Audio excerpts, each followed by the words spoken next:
जय श्री हरि। प्यारे भक्तों, आज श्रावण पुत्रदा एकादशी पर मैं आप सभी को सुनाने जा रही हूँ गर्भ गीता पाठ। आज के दिन जो भी भक्त श्रद्धा और भक्ति के साथ गर्भ गीता के श्रवण करता है उस भक्त को महापुण्य फल की प्राप्ति होती है। तो आइए प्रेम से बोलिए हरे कृष्ण। श्री कृष्ण भगवान जी का वचन है कि जो प्राणी इस गर्भ गीता का सद्भावना से विचार मनन करता है सो पुरुष फिर गर्भवास में नहीं आता। अर्जुन कहने लगे, हे कृष्ण भगवान, यह प्राणी जो गर्भ विषय में आता है सो किस दोष के कारण आता है? हे प्रभु, जब यह जन्मता है तब इसको जरा आदि रोग लगते हैं, फिर मृत्यु होती है। हे भगवान, वह कौन सा कर्म है जिसके करने से जन्म मरण से रहित होवे? श्री कृष्ण भगवान कहने लगे, हे अर्जुन, यह मनुष्य जो है सो अंधा मूर्ख है और संसार के साथ प्रीति करता है। यह पदार्थ मैंने पाया है और वह मैं पाऊंगा, ऐसी चिंता इस प्राणी के मन से उतरती नहीं। 8 पहर माया को ही मांगता है, इन बातों को करके बार बार जन्मता है और मरता है। वह गर्भ विषय दुख पाता रहता है। अर्जुन कहने लगे, हे कृष्ण भगवान, यह मन हाथी की न्याय है, तृष्णा इसकी शक्ति है। यह मन तो 5 के बस में है, काम, क्रोध, लोभ, मोह और अहंकार। इन 5 में अहंकार बहुत बली है। ये कौन सा यत्न है जिससे मन बस में होए? वैसा ही मन रूपी हाथी को बस में करने के लिए ज्ञान रूपी अंकुश है। अहंकार करने से यह जीव नरक में पड़ता है। अर्जुन कहने लगे, हे भगवान, जो एक तुम्हारे नाम के लिए वन खंड में फिरते हैं, एक वैरागी हुए हैं, एक धर्म करते हैं, इनको कैसे जाने जो वैष्णव है? वे कौन है? श्री कृष्ण भगवान कहने लगे, हे अर्जुन, मेरे ही नाम के लिए वनों में फिरते हैं वह सन्यासी कहते हैं। एक सिर पर जटा बांधते हैं, एक अंग पर भस्म लगाते हैं। उनमें हम नहीं है क्योंकि इनमें अहंकार है। इससे मेरा दर्शन दुर्लभ है। अर्जुन कहने लगे, हे भगवान, वह कौन सा पाप है जिससे स्त्री की मृत्यु हो जाती है? वह कौन सा पाप है जिससे पुत्र मर जाता है? और नपुंसक कौन से पाप से होते हैं? श्री भगवान कहने लगे, हे अर्जुन, जो किसी से कर्जा लेता है और देता नहीं, इस पाप से औरत मरती है। और जो किसी की अमानत रखी हुई बचा लेता है, उसके पुत्र मर जाते हैं। जो किसी का कार्य किसी के गोचर आए पड़े और वह जबानी कहे कि मैं तेरा कार्य सबसे पहले कर दूंगा, और जब समय आए तब उसका कार्य ना करे, इस पाप से नपुंसक हो जाता है। ये बड़े पाप है। अर्जुन कहने लगे, हे भगवान, कौन पाप से मनुष्य सदैव रोगी रहता है? किस पाप से गधे का जन्म पाता है, स्त्री का जन्म पाता है, तथा टट्टू का जन्म क्यों कर पाता है? और बिल्ली का जन्म किस पाप से होता है? श्री भगवान कहने लगे, हे अर्जुन, जो भी मनुष्य कन्यादान करते हैं और इस दान में मूल्य लेते हैं, वे दोषी है। वे मनुष्य सदा रोगी रहते हैं। जो विषय विकार के वास्ते मदिरा पान करते हैं वे टट्टू का जन्म पाते हैं, और जो झूठी गवाही भरते हैं वह औरत का जन्म पाता है। जो रसोई बना के पहले आप भोजन कर लेती है और पीछे परमेश्वर को अर्पण करती है तो वे बिल्ली का जन्म पाती है। और जो मनुष्य अपनी झूठी वस्तु दान करते हैं औरत का जन्म पाते हैं, वह गुलाम औरतें होती है। अर्जुन कहने लगे, हे भगवान, कई मनुष्यों को आपने स्वर्ण दिया है, सो उन्होंने कौन सा पुण्य किया है? और कई मनुष्यों को आपने हाथी घोड़ा रथ दिए हैं, उन्होंने कौन सा पुण्य किया है? श्री भगवान कहने लगे, हे अर्जुन, जिन्होंने स्वर्ण दान किया है उनको हाथी घोड़े वाहन मिलते हैं। जो परमेश्वर के निमित्त कन्या दान करते हैं सो पुरुष का जन्म पाते हैं। अर्जुन कहने लगे, भगवान, जिन पुरुषों के अंदर विचित्र शरीर है उन्होंने कौन सा पुण्य किया है? किसी दो के घर संपत्ति है, कोई विद्वान है, उन्होंने कौन सा पुण्य किया है? श्री भगवान कहने लगे, हे अर्जुन, जिन्होंने अन्न का दान किया है उनका सुंदर स्वरूप है। जिन्होंने विद्या दान किया है वह विद्यावान होते हैं। जिन्होंने संतों की सेवा की है वह पुत्रवान होते हैं। अर्जुन कहने लगे, हे भगवान, किसी को धन से प्रीति है, कोई को स्त्रियों से प्रीति करते हैं। इसका क्या कारण है, समझाकर कहिए। श्री कृष्ण भगवान कहने लगे, हे अर्जुन, धन और स्त्री सब नाश रूप है, मेरी भक्ति का नाश नहीं है। अर्जुन कहने लगे, भगवान, यह राजपाट किस धर्म के करने से मिलता है? विद्या कौन से धर्म करने से मिलती है? श्री कृष्ण भगवान कहने लगे, हे अर्जुन, जो प्राणी काशी जी में निष्काम भक्ति से तप करते हुए देह त्यागते हैं वह राजा होते हैं, और जो गुरु की सेवा करते हैं सो विद्वान होते हैं। अर्जुन कहने लगे, हे भगवान, किसी को धन अचानक बिना किसी परिश्रम से ही मिलता है, सो उन्होंने कौन सा पुण्य किया है? श्री कृष्ण भगवान कहने लगे, अर्जुन, जिन्होंने गुप्त दान किया है उनको धन अचानक मिलता है। जिसने परमेश्वर निमित्त पराया कार्य संवारा है वह मनुष्य रोग से रहित होते हैं। अर्जुन कहने लगे, हे भगवान, कौन से पाप से अमली होते हैं और कौन पाप से गूंगे होते हैं और कौन पाप से कुष्ठी होती है? श्री कृष्ण भगवान कहने लगे, हे अर्जुन, जो आदमी नीच कुल की स्त्री से गमन करते हैं सो अमली होते हैं। जो गुरु से विद्या पढ़कर मुकर जाते हैं सो गूंगे होते हैं। जिन्होंने गो घात किया है वे कुष्ठी होते हैं। अर्जुन कहने लगे, हे भगवान, जिस किसी पुरुष की देह में रक्त का विकार होता है वह किस पाप से होता है? और कोई दरिद्र होते हैं, किसी को खरक वायु होती है, और कोई अंधे होते हैं, तो कोई पंगुल होते हैं, सो कौन से पाप से रहित होते हैं? और कई स्त्रियां बाल विधवा होती है, तो यह किस पाप से होती है? श्री कृष्ण भगवान कहने लगे, हे अर्जुन, जो सदा क्रोधवान रहते हैं उन्हें रक्त विकार होता है। जो मलिन रहते हैं वह सदा दरिद्र होते हैं। जो कुकर्मी ब्राह्मण को दान देते हैं उनके खरक वायु होते हैं। जो पराई स्त्री को निर्वस्त्र देखते हैं, गुरु की पत्नी को दृष्टि करते हैं, सो अंधे होते हैं। जिसने गुरु और ब्राह्मण को लात मारी है सो लंगड़ा व पंगुला होता है। जो औरत अपने पति को छोड़कर पराये पुरुषों से संग करती है सो वह बाल विधवा होती है। अर्जुन कहने लगे, हे भगवान, आप पर ब्रह्मा हो, आपको नमस्कार है।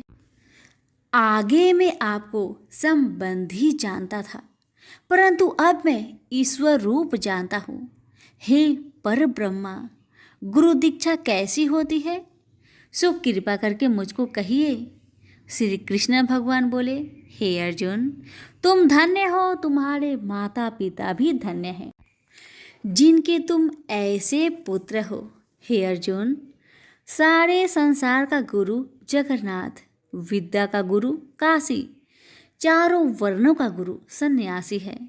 सन्यासी उसको कहते हैं जिन्हें सबका त्याग करके मेरे प्रति मन लगाया है, सो ब्राह्मण जगत गुरु है। हे अर्जुन, यह बात ध्यान देकर सुनने की है। गुरु कैसा करे? जिसने सब इंद्रियां जीती हो, जिसको सब संसार ईश्वरमय नजर आता हो और सब जगत से उदास हो। ऐसा गुरु करे जो परमेश्वर को जानने वाला हो और उस गुरु की पूजा सब तरह से करे। हे अर्जुन, जो गुरु काम भक्त होता है और जो प्राणी गुरु की पूजा सब तरह से करे। हे अर्जुन, जो गुरु का भक्त होता है और जो प्राणी गुरु के सम्मुख होकर भजन करते हैं, उसका भजन करना सफल है। जो गुरु से विमुख है, उनको 7 ग्राम माड़े का पाप है। गुरु से विमुख प्राणी दर्शन करने योग्य नहीं होते। जो गृहस्थी संसार में गुरु के बिना है, चांडाल के समान है। जिस तरह मदिरा का भंडार हो, उसमें जो गंगा जल है सो अपवित्र है, इसी तरह गुरु से विमुख का भजन सदा अपवित्र होता है। उसके हाथ का देवता भी नहीं लेते, उसके सब कर्म निष्फल है।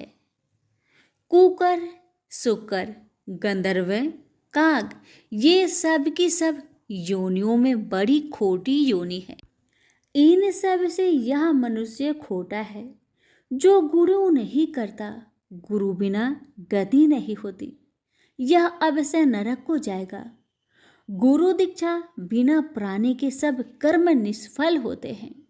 हे अर्जुन, जैसे चारों वर्णों को मेरी भक्ति करना योग है, तैसे गुरुधार के गुरु भक्ति करना योग है। जैसे गंगा नदियों में उत्तम है, सब व्रतों में एकादशी का व्रत श्रेष्ठ है, वैसे ही अर्जुन, शुभ कर्मों में गुरु सेवा उत्तम है। गुरु दीक्षा बिना प्राणी पशु योनि पाता है। जो धर्म भी करता है सो पशु योनि में फल भोगता है, 84 योनियों में भ्रमता रहता है। अर्जुन कहने लगे, हे श्री कृष्ण भगवान, गुरु दीक्षा क्या वस्तु है? कृष्ण भगवान कहने लगे, हे अर्जुन, धन्य जन्म है तेरा जिसने यह प्रश्न किया है, तू धन्य है। गुरु दीक्षा के 2 अक्षर है, हरिओम। इन अक्षरों को गुरु कहता है। यह चारों वर्णों को अपनाना श्रेष्ठ है। हे अर्जुन, जो गुरु की सेवा करता है उस पर मेरी प्रसन्नता है। वह 84 से छूट जाएगा, जन्म मरण से रहित हो, नरक नहीं भोगता। गुरु की सेवा करता है उसको कई अश्वमेघ यज्ञ के पुण्य का फल मिलता है। गुरु की सेवा मेरी सेवा है। हे अर्जुन, हमारे तुम्हारे संवाद को जो पढ़े सो गर्भ के दुख से बचेंगे, 84 कट जाएगी। इसी से इस पाठ का नाम गर्भ गीता है। श्री कृष्ण भगवान जी के मुख से अर्जुन ने श्रवण की है, गुरु दीक्षा लेना उत्तम कर्म है। उसका फल है कि नरक से वह 84 जीव से बचा रहता है। भगवान बहुत प्रसन्न होते हैं। सभी प्रेम से बोलिए, श्री कृष्ण भगवान की जय। पाटलिपुत्र नामक एक दुर्गम नगर है, जिसका गोपुर द्वार बहुत ही ऊंचा है। उस नगर में शंकुकर्ण नामक एक ब्राह्मण रहता था। उसने वैश्या वृत्ति का आश्रय लेकर बहुत धन कमाया, किंतु न तो कभी पितरों का तर्पण किया और न देवताओं का पूजन ही। वह धनोपार्जन में तत्पर होकर राजाओं को ही भोज दिया करता था। एक समय की बात है, उस ब्राह्मण ने अपना चौथा विवाह करने के लिए पुत्रों और बंधुओं के साथ यात्रा की। मार्ग में आधी रात के समय जब वह सो रहा था, एक सर्प ने कहीं से आकर उसकी बाह में काट लिया। उसके काटते ही ऐसी अवस्था हो गई कि मणि मंत्र और औषधि आदि से भी उसके शरीर की रक्षा अध्ययन जान पड़ी। तत्पश्चात कुछ ही क्षणों में उसके प्राण पेखरू उड़ गए। फिर बहुत समय के बाद वह प्रेत सर्प योनि में उत्पन्न हुआ।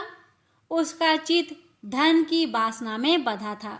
उसने पूर्व वृत्तांत को स्मरण करके सोचा, मैंने जो घर के बाहर करोड़ों की संख्या में अपना धन गार रखा है, उससे इन पुत्रों की वंचित करके स्वयं ही उसकी रक्षा करूंगा। एक दिन सांप की योनि से पीड़ित होकर पिता ने स्वप्न में अपने पुत्र के समक्ष आकर अपना मनोभाव बताया। तब उसके निरंकुश पुत्रों ने सवेरे उठकर बड़े विस्मय के साथ एक दूसरे से स्वप्न की बात कही। उनमें से मझला पुत्र कुदाल हाथ में लिए घर से निकला और जहां उसके पिता सर्प योनि धारण करके रहते थे, उस स्थान पर गया। यद्यपि उसने धन के स्थान के ठीक ठीक पता नहीं था, तो भी उसने चिन्हों से उसका ठीक निश्चय कर लिया और लोभ बुद्धि से वहां पहुंचकर बाबी को खोदना आरंभ किया। तब उस बाबी से बड़ा भयानक सांप प्रकट हुआ और बोला, ओ मूर्ख, तू कौन है? किस लिए आया है? क्यों बिल खोद रहा है? अथवा किसने तुझे भेजा है? ये सारी बातें मेरे सामने बता। पुत्र बोला, मैं आपका पुत्र हूँ, मेरा नाम शिव है। मैं रात्रि में देखे हुए सपने से विस्मित होकर यहाँ स्वर्ण लेने कौतूहल से आया हूँ। पुत्र की यह लोक निंदित वाणी सुनकर वह सांप हंसता हुआ उच्च स्वर से इस प्रकार स्पष्ट वचन, यदि तू मेरा पुत्र है तो मुझे शीघ्र ही बंधन से मुक्त कर। मैं पूर्व जन्म के गारे हुए धन के ही लिए सर्प योनि में उत्पन्न हुआ हूँ। पुत्र ने पूछा, पिताजी, आपकी मुक्ति कैसे होगी, इसका उपाय मुझे बताए, क्योंकि मैं इस रात में सब लोगों को छोड़कर आपके पास आया हूँ। पिता ने कहा, बेटा, गीता के अमृतमयी 7वें अध्याय को छोड़कर मुझे मुक्त करने में तीर्थ, दान, तप और यज्ञ भी सर्वथा समर्थ नहीं है। केवल गीता का 7वां अध्याय ही प्राणियों को जरा, मृत्यु आदि दुखों को दूर करने वाला है। पुत्र, मेरे श्राद्ध के दिन 7वें अध्याय का पाठ करने वाला ब्राह्मण को श्रद्धा पूर्वक भोजन कराओ, इससे निसंदेह मेरी मुक्ति हो जाएगी। वत्स, अपनी शक्ति के अनुसार पूर्ण श्रद्धा के साथ वेद विद्या में प्रवीण अन्य ब्राह्मणों को भी भोजन कराना। सर्प योनि में पड़े हुए पिता के यह वचन सुनकर पुत्रों ने उसकी आज्ञा के अनुसार तथा उससे भी अधिक किया। तब शंकुकर्ण ने अपने सर्पधारी को त्याग कर दिव्य देह धारण किया और सारा धन पुत्रों के अधीन कर दिया। पिता ने करोड़ों की संख्या में जो धन बांट कर दिया था, उससे वे सदाचारी पुत्र बहुत प्रसन्न हुए। उनकी बुद्धि धर्म में लगी हुई थी, इसलिए उन्होंने बावली, कुआं, पोखरा, यज्ञ तथा देव मंदिर के लिए उस धन का उपयोग किया और अन्य शाला भी बनवाई। तत्पश्चात 7वें अध्याय का सदा जप करते हुए उन्होंने मोक्ष प्रदान किया। पार्वती, यह तुम्हें 7वें अध्याय का महात्म्य बताया, जिसके श्रवण से मानव सब पातकों से मुक्त हो जाता है। प्रेम से बोलिए हर हर महादेव। माता पार्वती की जय। भगवान शिव कहते हैं, देवी, अब 8वें अध्याय का महात्म्य सुनो। उसके सुनने से तुम्हें बड़ी प्रसन्नता होगी। लक्ष्मी जी के पूछने पर भगवान विष्णु ने उन्हें इस प्रकार 8वें अध्याय का महात्म्य बतलाया था। दक्षिण में आमर्द कपूर नामक एक प्रसिद्ध नगर है। वहाँ भाव शर्मा नामक एक ब्राह्मण रहता था, जिसने वेश्या को पत्नी बनाकर रखा था। वह मांस खाता, मदिरा पीता, साधुओं का धन चुराता, पराया स्त्री से व्यभिचार करता और शिकार खेलने में दिलचस्पी रखता था। वह बड़े भयानक स्वभाव का था और मन में बड़े बड़े हौसले रखा था। एक दिन मदिरा पीने वाला का सामान जुटा था।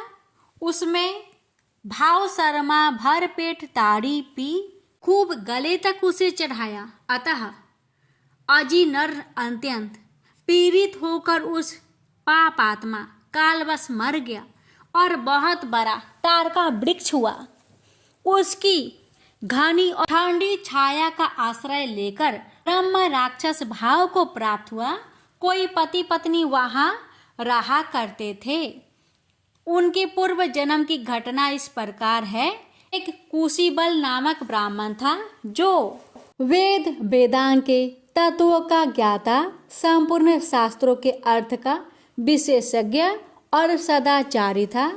उसकी स्त्री का नाम कुमति था। वह बड़े खोटे विचार की थी। वह ब्राह्मण विद्वान होने पर भी अत्यंत लोभस अपनी स्त्री के साथ प्रतिदिन भैंस, काल पुरुष और घोड़े आदि बड़े दोनों का ग्रहण किया करता था, परंतु दूसरे ब्राह्मणों को दान में मिली हुई कौड़ी भी नहीं देता था। वे ही दोनों पति पत्नी कालवश मृत्यु को प्राप्त होकर ब्रह्म राक्षस हुए। वे उसी तार वृक्ष के पास आए और उसके मूल भाग में विश्राम करने लगे। इसके बाद पत्नी ने पति से पूछा, नाथ, हम लोगों का यह महान दुख कैसे दूर होगा तथा इस ब्रह्म राक्षस योनि से किस प्रकार दोनों की मुक्ति होगी? तब उस ब्राह्मण ने कहा, ब्रह्म विद्या के उपदेश, आध्यात्म तत्व के विचार और कर्म विधि के ज्ञान बिना किस प्रकार संकट से छुटकारा मिल सकता है? यह सुनकर पत्नी ने पूछा कि वह ब्रह्मा क्या है, आध्यात्म क्या है और कर्म कौन सा है? उसकी पत्नी के इतना कहते ही जो आश्चर्य की घटना घटित हुई उसको सुनो। उपयुक्त वाक्य गीता के 8वें अध्याय का आधा श्लोक था। उसके श्रवण से वह वृक्ष उस समय तार के त्याग को त्याग कर भाव शर्मा नामक ब्राह्मण हो गया। तत्काल ज्ञान होने से विशुद्ध चित होकर वह पाप के चोल से मुक्त हो गया तथा उस आधे श्लोक के ही महात्म्य में पति पत्नी भी मुक्त हो गए। उनके मुख से द्वैवाद की 8वें अध्याय का आधा श्लोक निकल पड़ा था। तदंतर आकाश से एक दिव्य विमान आया और वे दोनों पति पत्नी उस विमान पर आरूढ़ होकर स्वर्ग को चले गए। वहां का यह सारा वृत्तांत अत्यंत आश्चर्यजनक था। उसके बाद उस बुद्धिमान ब्राह्मण भाव शर्मा ने आदरपूर्वक उस आधे श्लोक को लिखा और देव नादन की आराधना करने की इच्छा से वह मुक्तिदायिनी काशीपुर में चला गया। वहां उस उदार बुद्धि वाले ब्राह्मण ने भारी तपस्या आरंभ की।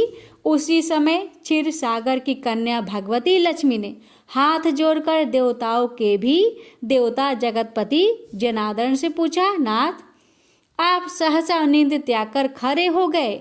भागीरथी के तट पर बुद्धिमान ब्राह्मण भाव शर्मा मेरे भक्ति रस परिपूर्ण होकर अत्यंत कठोर तपस्या कर रहा है। वह अपनी इंद्रियों को बस में करके गीता के 8वें अध्याय के आधे श्लोक का जप करता है। मैं उसकी तपस्या से बहुत संतुष्ट हूँ। बहुत देर से उसकी तपस्या अनुरूप फल का विचार कर रहा था। प्रिय, इस समय वह फल देने को मैं उत्कंठित हूँ। पार्वती जी ने पूछा, भगवान श्रीहरि सदा प्रसन्न होने पर भी जिसके लिए चिंतित हो उठे, वे उस भागवत भाव शर्मा कौन सा फल प्राप्त किया? महादेव जी बोले, देवी द्विजश्रेष्ठ, भाव शर्मा प्रसन्न हुए। भगवान विष्णु के प्रसाद को पाकर अत्यधिक सुख मोक्ष को प्राप्त हुआ तथा उसके अन्य वंशक भी जो नरक यातनाओं में पड़े थे उसी के शुभ कर्मों से भागवत धाम को प्राप्त हुआ। पार्वती, यह 8वें अध्याय का महात्म्य थोड़े में ही तुम्हें बताया है, इस पर सदा विचार करते रहना चाहिए। प्रेम से बोलिए हर हर महादेव। माता पार्वती की जय। श्री हरि लक्ष्मी नारायण जी की जय।